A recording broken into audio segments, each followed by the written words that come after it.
Hello नमस्कार friends, हमारे channel में आपका स्वागत है। हम आपको बहुत ही महत्वपूर्ण जानकारी देने वाले हैं अतिथि शिक्षकों के नियमितीकरण को लेकर। अतिथि शिक्षकों ने सरकार के सामने जो मांगें रखी हैं उसके संबंध में विस्तार से मैं जानकारी देने वाला हूं। अतिथि शिक्षकों की पहली मांग है कि नियमित शिक्षकों के समान अतिथि शिक्षकों को सभी मान्यताएँ दी जाए, और दूसरी है गुरुजी की तरह विभागीय परीक्षा लेकर इनका नियमितीकरण किया जाए। और तीसरी मांग इनकी, अगर किसी अतिथि शिक्षक को ड्यूटी जाते समय एक्सीडेंट या किसी प्रकार की दुर्घटना हो जाती है तो इनको 10 लाख का बीमा दिया जाए। तो अतिथि शिक्षकों के सामने ये बहुत सी मांगें रखी गई हैं और जल्द ही मांग पूरी करवाने का भी अल्टीमेटम दिया गया है। तो मैं इसके संबंध में पूरी विस्तार से आपको जानकारी देने वाला हूँ। एक वीडियो भी दिखाने वाला हूँ जो अतिथि शिक्षक अपनी मांग बताते हुए नजर आ रहे, और एक विधायक जी ने क्या कहा है अतिथि शिक्षकों के नियमितीकरण को लेकर मंत्री जी ने। आप वीडियो में बने रहें, वीडियो पूरा देखें। वीडियो अच्छा लगे तो आप लाइक करें और चैनल को सब्सक्राइब जरूर कर लें ऐसी नई अपडेट पाने के लिए। लाइव वार्ता में आपको दिखाने वाला हूँ।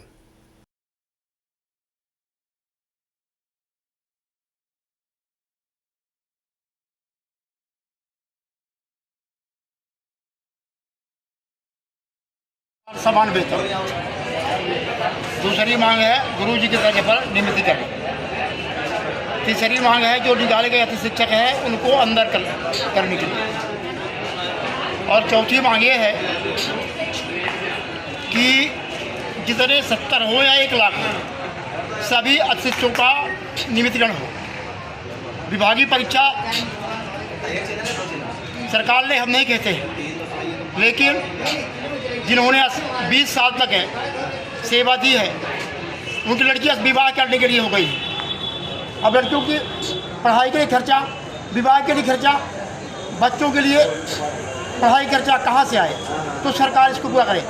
और अगली मांग मेरी ये है कि ड्यूटी के वक्त हमारे अतिथि शिक्षक जो है जाते हैं और एक्सीडेंट होकर ख़त्म हो जाते हैं, तो उसके लिए सरकार जो है उन्हें मरे हुए अतिथि शिक्षकों के लिए सरकार 50 से 1 लाख रुपए तक का मुआवजा राशि प्रदान करे। महापंचायत के दौरान जो घोषणाएं की गई थी उनमें से अब तक की आपकी कितनी मांगें पूरी हुई है?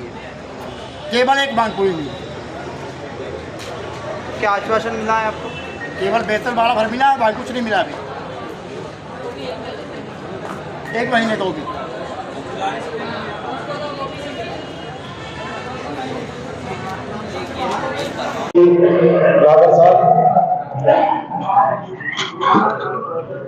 और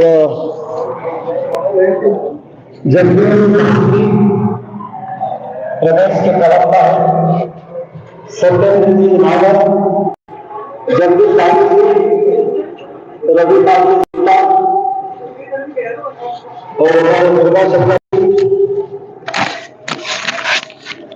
और आप सभी अतिथि बंधुओं और बहनों, आज मैं बहुत गौर से सुन रहा था मार्ग साहब को, और जहां जो 4 लोग और भी आए, 2 मंत्री 2 विधायक, तो वो ये डर था उनके अंदर कि क्या पता वो अतिथि शिक्षक क्या मांगेंगे, हम क्या कहेंगे। तो ऐसा नहीं को सरकार रुष्ट हो जाए हमसे कि भाई तुम वहां क्यों गए थे।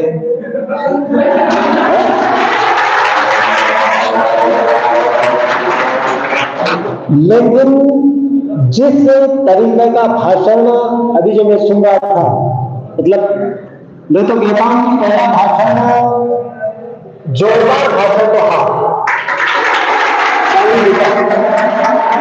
बहुत सलीके से बहुत उचित बात उन्होंने कही। सरकार से लड़ने की बात नहीं भाई, उन्होंने कहा, और वास्तविकता वही है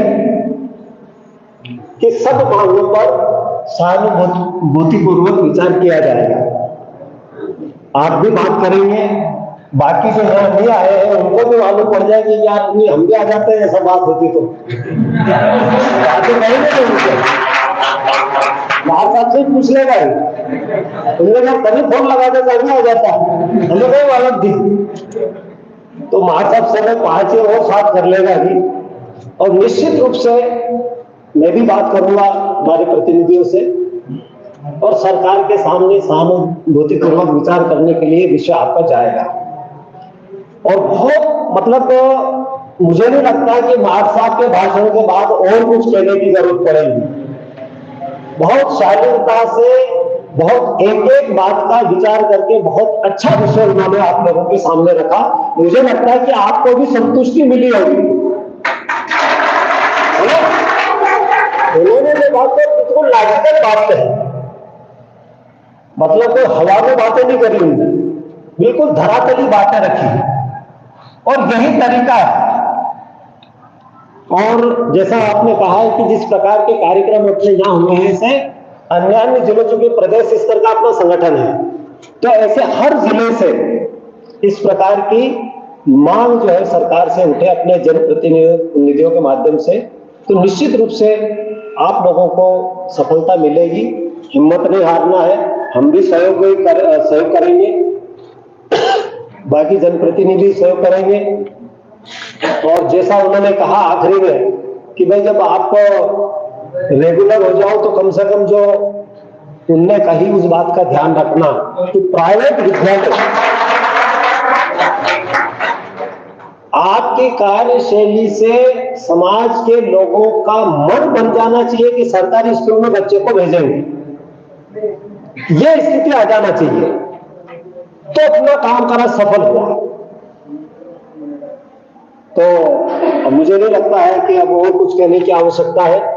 हम आप लोगों के साथ हैं। आप पूरे हमारे प्रदेश के जो जिले हैं वहां पर भी अपने जिला अध्यक्षों से बात करके, भले ही छोटे मोटे कार्यक्रम में, तो बहुत भव्य कार्यक्रम रखा था सर ने, तो मंत्री लोग आए भी हैं, मैंने बहुत गरिमामय कार्यक्रम था।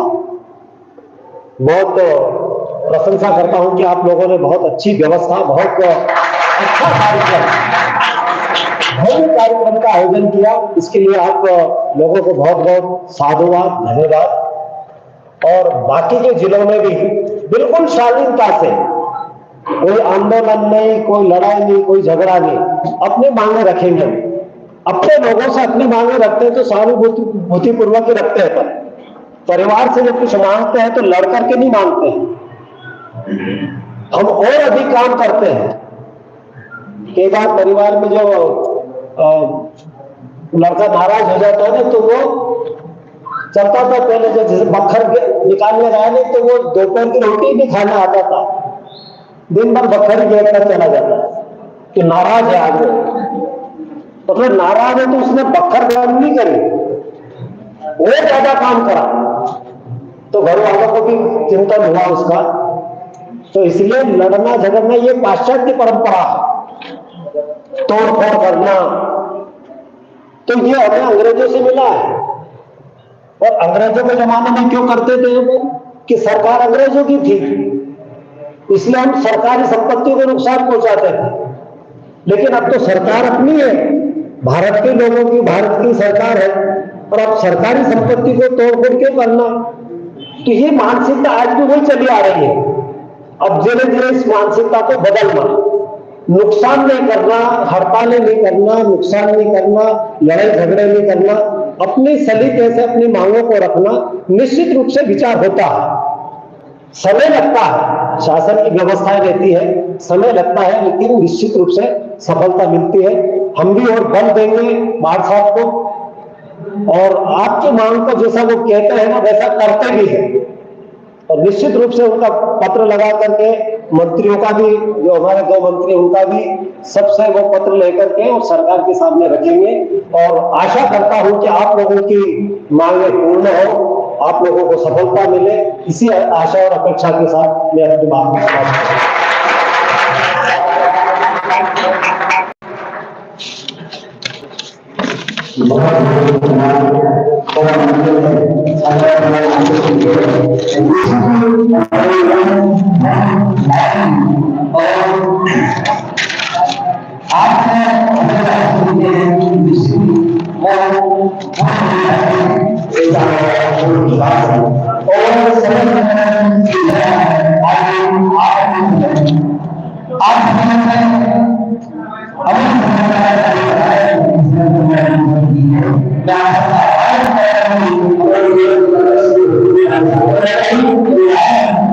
Thank you.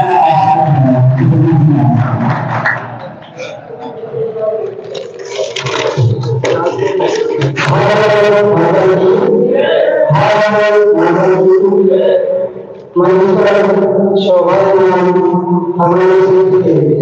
जब विधायक एवं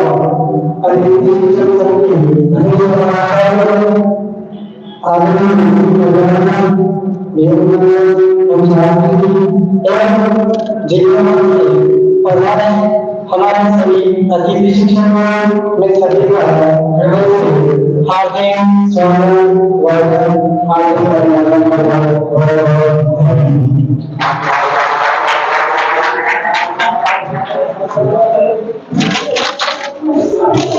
संचालक जी को बहुत बहुत धन्यवाद। बहुत जोरदार संचालन है।